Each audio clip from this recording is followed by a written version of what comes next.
두 번째 강의의 학습 목표입니다. 먼저 프로토콜의 계층 구조에 대해서 살펴봅니다. 그리고 캡슐화, 디캡슐화 과정에 대해서 이해를 하겠습니다. 그리고 응용 계층에 대해서 살펴보며 응용 계층 프로그램들의 분류를 알아보겠습니다. 그리고 소켓의 주소 및 개념을 알아보겠습니다. 소켓 프로그래밍에 대해서는 이후 교과정의 뒷부분에서 자세히 살펴보도록 하겠습니다. 그리고 마지막으로 본 과정에서 사용할 프로토콜 분석기를 설치를 해보겠습니다. 다음으로 프로토콜 계층에 대해서 알아보도록 하겠습니다. 네트워크라고 하는 것은 굉장히 많은 장치들이 서로 연결이 되어 있습니다. 그래서 이것들을 이해하기 위해서 그냥 단순하게 같은 평면 내에서 기능별로 모듈화를 시키면은 접근하기가 쉽지가 않습니다. 그래서 이것들을 계층이라고 하는 상하로 기능을 분류하고요. 각 계층 내에서 또 기능들을 분류하는 형태로 접근을 하는 것이 바로 프로토콜 계층이 되겠습니다. 우리가 네트워크에 참여하고 있는 여러 가지 장치들은 호스트, 라우터, 그 다음에 다양한 형태의 링크들, 그리고 호스트 내에서 동작하고 있는 다양한 형태의 어플리케이션들, 그리고 프로토콜들, 하드웨어들, 소프트웨어들이 있습니다. 이런 것들을 어떤 그 체계적인 구조로 접근하기 위해서 우리가 계층이라고 하는 개념을 도입을 했습니다. 그러면 일단은 복잡한 거를 상하로 구분하고 또 같은 계층 내에서 여러 가지 모듈로 이제 구별을 하게 될 텐데, 그러면 각 계층의 특정한 모듈이 바뀌게 된 것이 다른 계층에 영향을 주면 안 되겠습니다. 그래서 어떤 모듈 간의 독립성을 제공을 해야 되고요.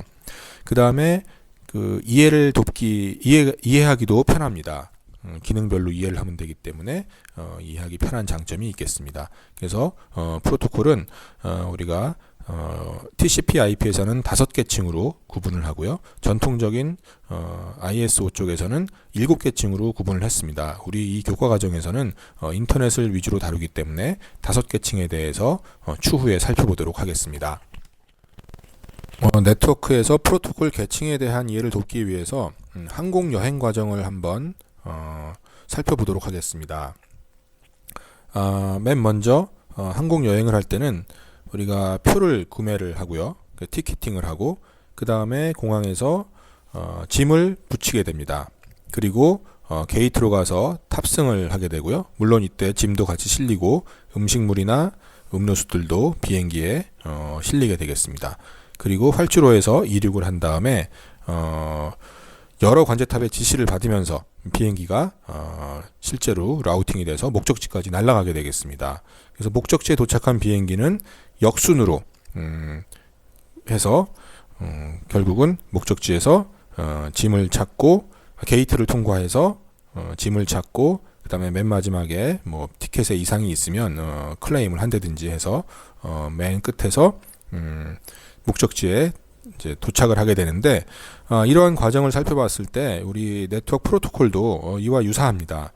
그래서 각 계층별로 최상위에 있는 티켓팅하는 계층, 그 다음에 아래에 배기지 클레임하는 계층, 그리고 게이트 계층, 런웨이 계층, 그 다음에 실제로 비행기가 이동하는 계층으로 이제 구분을 할 수가 있겠고, 앞서 살펴봤던 프로토콜 계층과 비교를 해봤을 때 모듈화가 되어 있는 걸 볼 수가 있습니다. 그래서 예를 들어 가지고 비행기가 여러 관제탑의 지시를 받으며 이동하는 에어플레인 라우팅 계층이 실제로 티켓팅 계층이나 배기지 계층하고는 서로 영향을 주지 않는다라는 걸 볼 수가 있습니다. 예를 들어서 비행기의 라우팅 경로가 바뀐다고 해서 위에 항공권 발매하는 시스템에 영향을 주거나 짐 찾는 시스템에 영향을 미치지는 않습니다. 마찬가지로 항공권 발매 시스템을 다양하게 개발할 수는 있지만 이것이 결국은 똑같은 짐을 붙이는 과정, 비행기가 이동하는 과정을 따르게 됩니다. 그래서 각 계층별로 독립성이 보장되어 있다는 것을 볼 수가 있고 모듈화되어 있다는 것을 살펴볼 수가 있습니다. 항공 여행 과정을 조금 더 자세히 살펴보도록 하겠습니다. 앞서 살펴봤던 항공 여행 과정을 계층으로 구분하게 되면 그림에서 보듯이 맨 아래 에어플레인 라우팅, 그 위에 테이크오프 앤 랜딩 계층, 그 위에 게이트 계층, 그 위에 게이트, 배기지, 그 위에 티켓 계층이 되겠습니다. 5가지 계층으로 이제 나눠볼 수가 있는데, 이 계층을 가만히 살펴보게 되면 출발지 공항과 목적지 공항에서 그 계층별로 서로 동작을 하고 있다는 걸 볼 수가 있습니다. 그래서 예를 들어서 출발지 공항에서는 표를 사는 기능을 수행하고요. 거기에 대응되는 기능이 목적지 공항에서 표를 컴플레인하는 기능이 되겠습니다.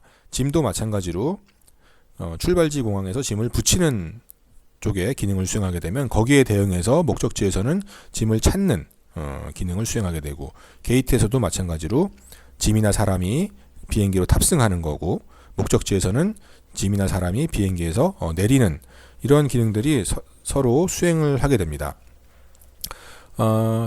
그래서 특정한 기능을 변경을 하게 되면, 티켓 기능을 변경하게 되면 이것이 출발지와 목적지에 같이 반영이 돼야 되는 것이고요. 대신 아래 배기지나 게이트에는 영향을 주지 않습니다.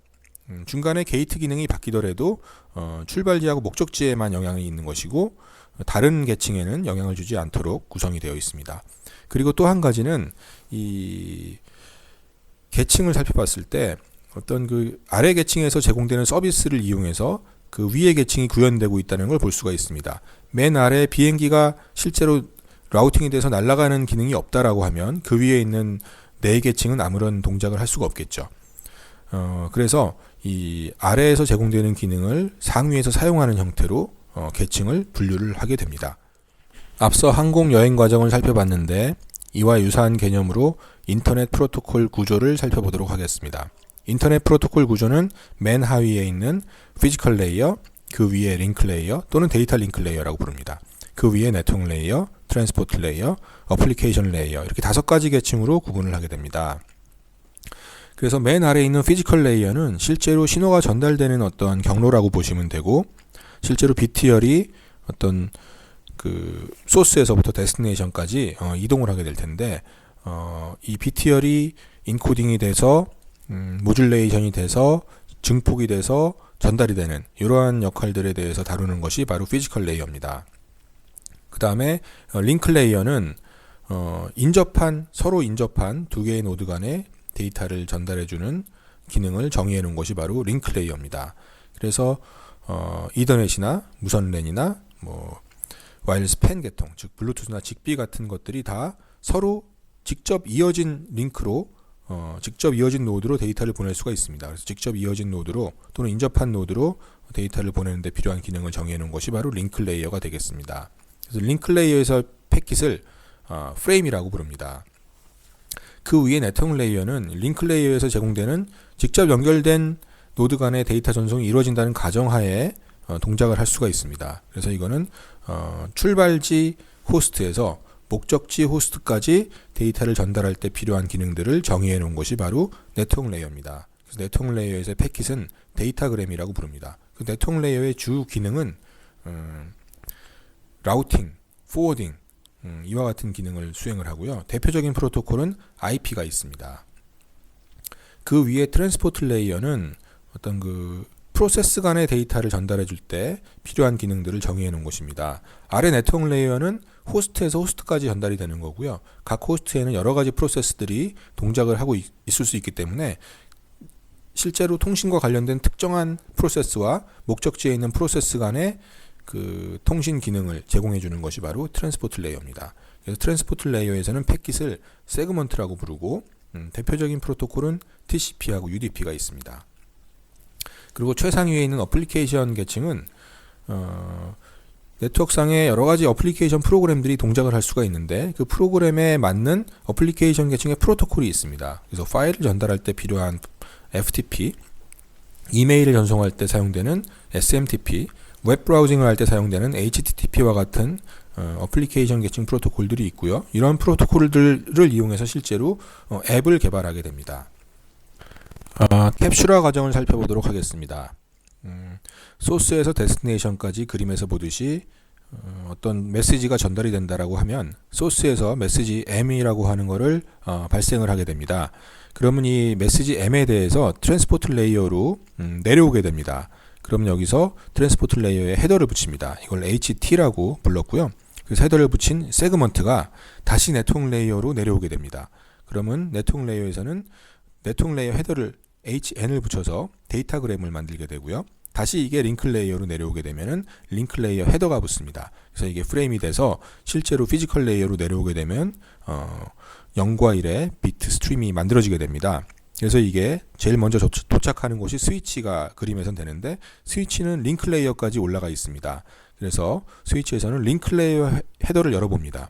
그리고 헤더에 기술되어 있는 여러 가지 명령에 따라서 동작을 수행을 하고 다시 인접 라우터로 보내주게 됩니다. 그럼 라우터에서는 네트워크 레이어까지 라우터에서 기능을 하기 때문에 링크 레이어 헤더를 열어보고요. 그 다음에 네트워크 레이어 헤더를 열어봅니다. 이렇게 헤더를 다시 아까 붙였던 헤더를 다시 열어보게 되는 과정을 디캡슐레이션이라고 합니다. 그래서 디캡슐레이션을 한 다음에 거기 적혀있는 헤더에 적혀있는 대로 동작을 수행한 다음에 목적지로 도착을 하게 됩니다. 그 목적지에서는 아까 인캡슐레이션과 반대 과정으로 디캡슐레이션을 수행하면서 원래 메시지 M을 얻게 됩니다. 응용 계층에 대해서 알아보도록 하겠습니다. 응용 계층에는 다양한 어플리케이션들이 우선 존재를 하게 됩니다. 그래서 이메일이나 웹, 그 다음에 텍스트 메시징이나 리모트 로그인, P2P 파일 쉐어링, 멀티 유저 네트워크 게임, 그 다음에 스트리밍, 스토어드 비디오, 유튜브나 훌루나 넷플릭스 같은 형태의 어플리케이션들이 있을 수 있고, 그 다음에 스카이피 같은 보이스 오버 IP 형태의 어플리케이션도 있고요. 리얼타임 비디오 컨퍼런싱도 있을 수 있고, 소셜 네트워킹, 여러 가지 검색들, 다양한 형태의 응용들이 존재를 하게 됩니다. 그럼 이러한 응용들은 응용 계층에 있는 프로토콜을 이용해서 구현이 되겠고요. 이러한 응용 계층의 프로토콜은 또 그 아래에 있는 트랜스포트 레이어의 프로토콜들을 이용해서 구현을 하겠습니다.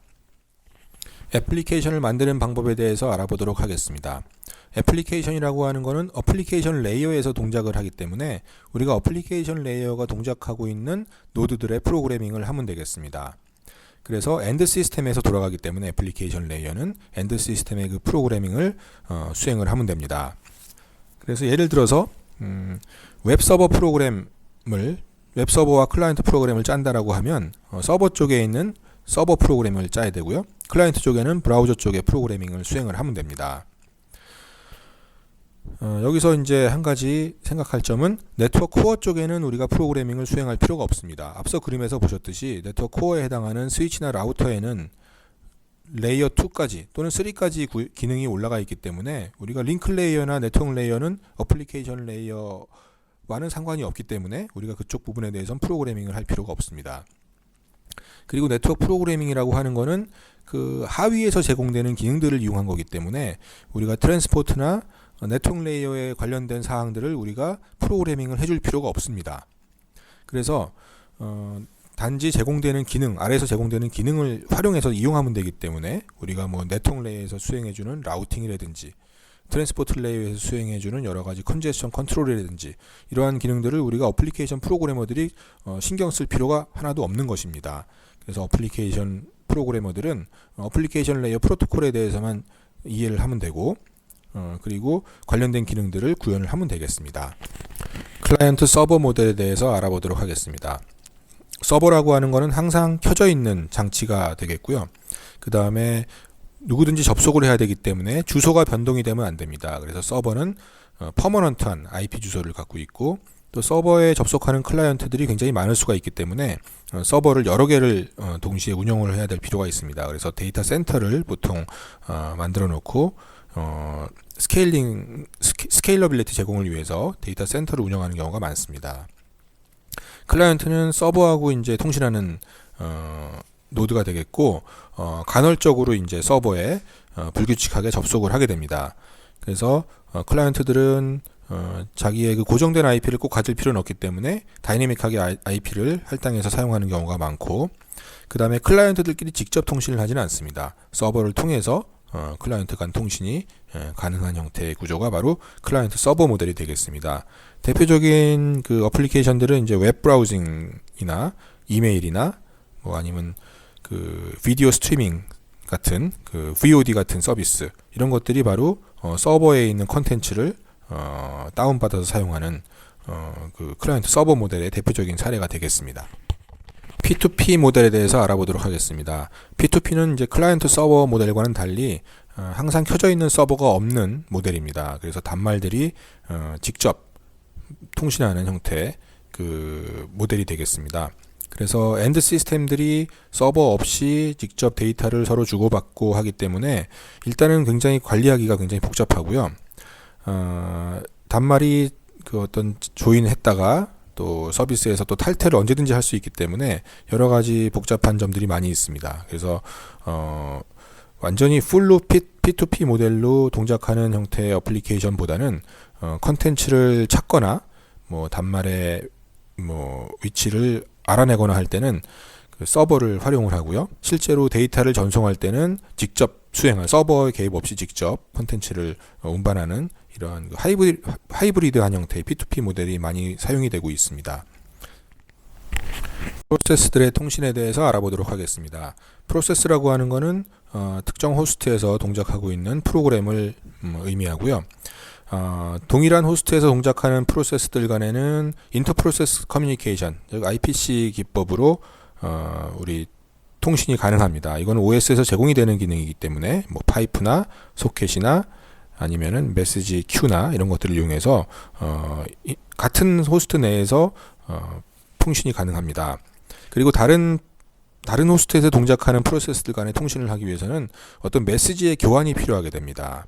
그래서 우리가 주로 이제 다루는 부분은 이 두 번째에 해당하는 서로 다른 호스트에 동작하는 프로세스들 간의 통신에 대해서 우리 이번 교과 과정을 통해서 공부하도록 하겠습니다.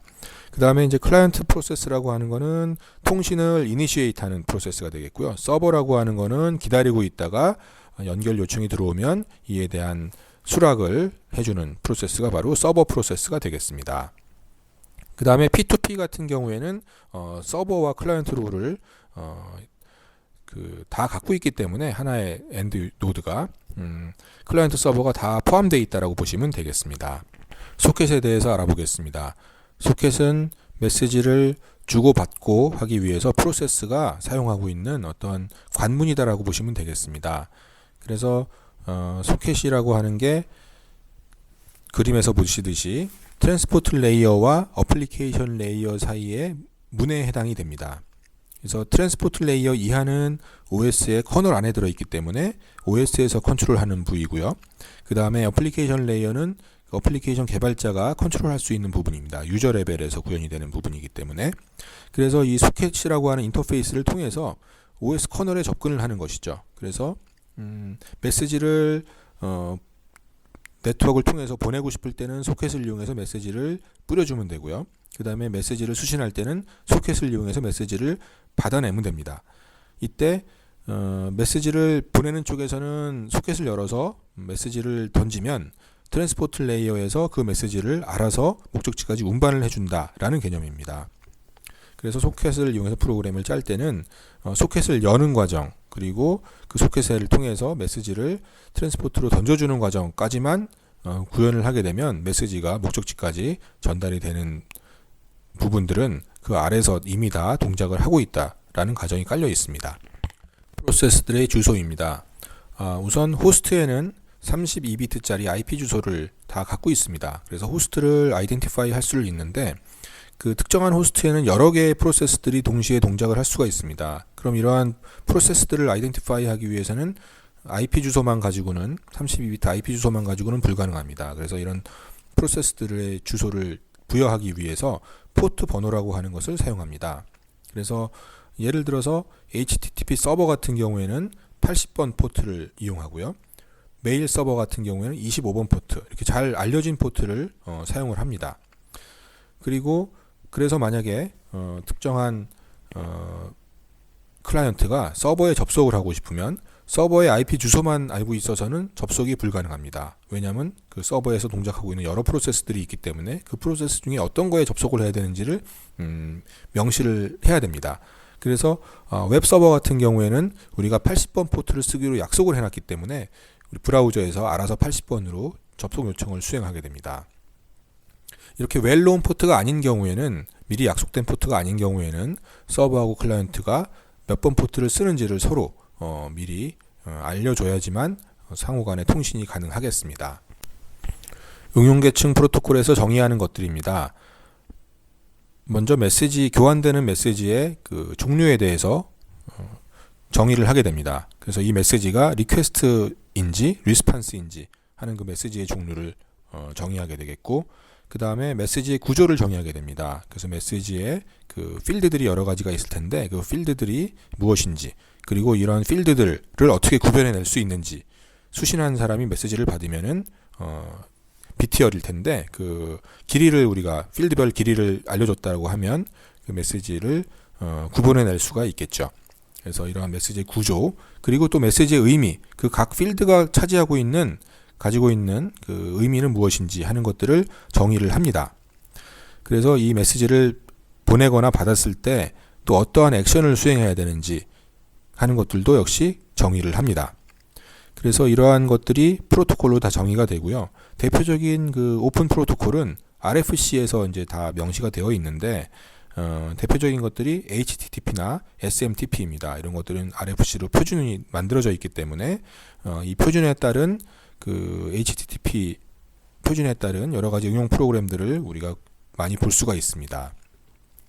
그 다음에 사설 프로토콜들도 있는데 대표적인 게 이제 스카이피 형태의 프로토콜입니다. 전송 계층에서 제공하는 서비스에 대해서 알아보겠습니다. 전송 계층에서는 다양한 서비스들을 응용 계층에 제공을 하는데 여기서는 네 가지를 살펴보도록 하겠습니다. 데이터 무결성을 제공해 주는 거, 타이밍을 제공해 주는 거, 스루풋을 제공해 주는 거, 보안을 제공해 주는 거, 이렇게 있을 수가 있는데 전송 계층 프로토콜이 뭐냐에 따라서 이 제공하는 정도의 차이가 발생할 수가 있겠습니다. 어떤 어플리케이션 같은 경우에는 데이터 무결성과 관련해서 100% 데이터가 안전하게 목적지까지 전달되는 것을 요구할 수도 있고요. 또 어떤 어플리케이션 같은 경우에는 약간의 유실을 허용해 줄 수 있는 어플리케이션이 있을 수가 있습니다. 웹 브라우징이나 파일 전송 같은 경우에는 데이터 유실이 절대 발생하면 안 되고요. 오디오나 비디오를 전송하는 경우에는 사람의 눈과 귀가 어느 정도 이해할 수 있는 수준에서의 그 유실은 허용할 수가 있겠습니다. 시간과 관련해서도 우리 멀티미디어 같은 오디오 비디오 같은 경우에는 아무래도 지연에 조금 더 민감하기 때문에 전송 지연을 좀 잘 제공해주는 그 전송 계층 서비스를 이용하는 것이 더 좋겠죠. 그 다음에 스루풋 같은 경우에는 어떠한 전송 계층 프로토콜은 스루풋을 미니멈하게 개런티해 주는 게 있을 수가 있고, 어떠한 전송 계층 프로토콜은 스루풋에 대해서는 개런티가 없을 수 있습니다. 그래서 이런 것들을 잘 판단해서 그 어플리케이션에서 선택해서 사용해야 되겠습니다. 어플리케이션에 따른 전송 계층 서비스 요구사항에 대해서 알아보도록 하겠습니다. 다양한 어플리케이션을 고려해 봤을 때 파일 전송, 이메일, 웹 브라우징, 그 다음에 리얼타임 오디오 비디오, 스토어드 오디오 비디오, 인터랙티브 게임, 텍스트 메시징을 살펴봤을 때 이러한 어플리케이션들이 전송 계층에서 데이터 유실이나 스루풋이나 타임 센시티브 측면에서 어떠한 요구를 하는지 하는 것을 표로 나타내어 보았습니다. 그래서 타임 센시티비티를 봤을 때, 데이터 유실과 타임 센시티비티를 봤을 때 파일 전송이나 이메일, 웹 브라우징 같은 경우에는 타임 센시티비티는 없지만 데이터 유실이 절대 발생하면 안 되는 이런 형태의 그 어플리케이션이 되겠습니다. 하지만 오디오나 비디오 이런 것들은 타임 센시티비티가 좀 있고, 그 다음에 로스에 대해서는 조금 톨러런트합니다. 그래서 이러한 그 요구사항들이 있기 때문에 이러한 요구사항들을 고려해서 전송계층 서비스를 제공해주는, 적절한 전송계층 서비스를 제공해주는 전송계층 프로토콜을 이용해서 어플리케이션을 구현하면 되겠습니다. 그러면 다음으로 인터넷의 전송계층에서 제공하는 서비스에 대해서 알아보도록 하겠습니다. 인터넷의 전송계층 프로토콜은 두 가지가 대표적으로 사용이 됩니다. TCP가 있고 UDP가 있습니다. 그래서 TCP에서 제공해주는 서비스는 릴라이빌리티를 제공을 해줍니다. 그래서 보내는 사람과 받는 사람이 데이터 유실 없이 데이터가 목적지까지 전달될 수 있는 기능을 제공을 해주고요. 그 다음에 플로우 컨트롤 기능을 제공해줍니다. 그리고 컨제스션 컨트롤 기능을 제공해줍니다. 그리고 대신 어떤 그 미니멈 스루풋이나 시간에 대한 어떤 개런티는 전혀 없습니다. 그러니까 데이터가 빨리 전달될 수 있는 기능은 제공해주지 않는다라는 거고요. 그 다음에 보안에 관련된 기능도 기본적으로는 제공해주지 않습니다. 그 다음에 한 가지 특징은 소스하고 데스티네이션 간에 커넥션을 미리 연결을 해놓고 그리고 서비스를 받아야 됩니다. 그래서 TCP를 사용하는 경우에는 커넥션 셋업 절차가 먼저 수행이 돼야 됩니다. UDP 같은 경우에는 릴라이빌리티를 제공해주지 않습니다. 즉 UDP를 이용해서 데이터를 전송하게 되면은 패킷 유실이 발생할 수도 있고요. 패킷 순서가 뒤바뀌어서 도착을 할 수도 있습니다. 그리고 또 플로우 컨트롤, 컨제스션 컨트롤 이런 것들에 대한 개런티를 전혀 해주지 않고요. 컨제스션 컨트롤이나 플로우 컨트롤 기능이 없고요. 시간에 대한 그 개런티가 없습니다. 그러면 TCP에서 제공되는 서비스 중에서 해줄 수 있는 서비스가 사실은 아무것도 없습니다. 한 가지 특징은 커넥션 셋업을 하지 않고요. 커넥션 리스 형태로 서비스가 제공이 돼서 커넥션 셋업 절차가 없는 장점이 있습니다. 그러면 왜 UDP를 사용하느냐 하면은 UDP는 이러한 TCP에서 제공되는 서비스를 하나도 갖고 있지 않지만 대신 그 필요한 기능을 위에서 구현해서 쓸 수 있는 그러한 기회를 열어놓는 특징이 있습니다. 그래서 UDP를 실제로 이용하면서 릴라이빌리티를 요구하는 형태의 어플리케이션도 많이 존재를 합니다. 대표적인 게 SNMP 프로토콜 그리고 DNS 프로토콜 같은 것들이 TCP를 사용하지 않지만 UDP를 사용하고 있지만 그 위에서 패킷 유실에 대한 처리를 별도로 구현하는 형태의 프로토콜이 되겠습니다. 응용 프로그램에 따른 전송 계층 현황입니다. 어플리케이션들 표에 나와 있는 6가지 어플리케이션들이 있는데 이런 어플리케이션들이 실제로 이용하고 있는 어플리케이션 계층 프로토콜은 이메일 같은 경우에는 SMTP, 그 다음에 리모트 터미널 같은 경우에는 텔넷, 그 다음에 웹 같은 경우에 HTTP, 파일 전송 같은 경우에는 FTP들이 사용이 됩니다. 그 다음에 이 어플리케이션 레이어 프로토콜이 실제로 이용하는 트랜스포트 계층의 프로토콜, 전송 계층 프로토콜은 다 TCP가 되겠고요.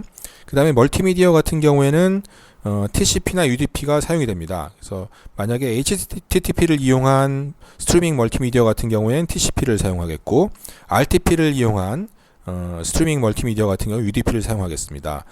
대부분 다 HTTP를 이용해서 스트리밍 멀티미디어를 하고요. 즉 TCP를 이용하고 특별하게 인터랙티브한 형태의 그 서비스 같은 경우, 즉 시간적인 요구사항이 굉장히 강한 경우에는 RTP를 이용해서 UDP 위에 RTP를 이용해서 스트리밍 멀티미디어를 구현을 합니다. 실습으로 프로토콜 분석기를 설치해 보겠습니다. 대표적인 프로토콜 분석기인 와이어샥을 설치해 보겠습니다. 와이어샥의 기본 기능은 네트워크를 통해 전달되는 모든 패킷들을 캡처할 수가 있습니다. 그리고 각 프로토콜 메시지의 필드별 실제 값을 확인할 수가 있습니다. 따라서 네트워크 프로그래밍의 디버깅에 널리 활용이 될 수가 있습니다. 프로토콜 분석기 설치를 위해서 아래 링크로 접속을 하겠습니다. 접속 후에는 본인 OS에 맞는 버전을 다운받아서 설치를 합니다. 설치가 종료되면 프로토콜 분석기를 실행을 합니다. 실행 후에 메뉴바에 캡처, 스타트 버튼을 선택해서 실제로 패킷을 캡처를 합니다. 패킷을 캡처하기 위해서는 패킷이 발생이 돼야 되는데 패킷 발생을 위해서 웹브라우저를 실행해서 이메일 웹서버에 접속을 하게 되면 웹서버의 접속 요청과 웹서버에서 실제로 클라이언트로 보내주는 여러가지 오브젝트들이 있기 때문에 패킷이 굉장히 많이 발생이 되게 됩니다. 그래서 아래와 같은 화면을 얻을 수가 있습니다. 프로토콜 분석기를 실행한 모습입니다. 프로토콜 분석기는 크게 3개의 창으로 구성이 되어 있습니다. 맨 위에서부터 3개의 창으로 구성이 되어 있고요. 맨 위 창은 실제로 패킷을 발생된 캡처한 패킷을 한 줄 단위로 보여주고 있습니다. 줄 하나가 패킷 하나입니다. 그 다음에 그 패킷을 클릭하게 되면 두 번째 창에 선택된 패킷에 대한 자세한 정보를 필드별로 보여줍니다. 그리고 맨 아래 창은 그 패킷에 대한 그 비트 열값을 16진수로 표현해 준 것입니다.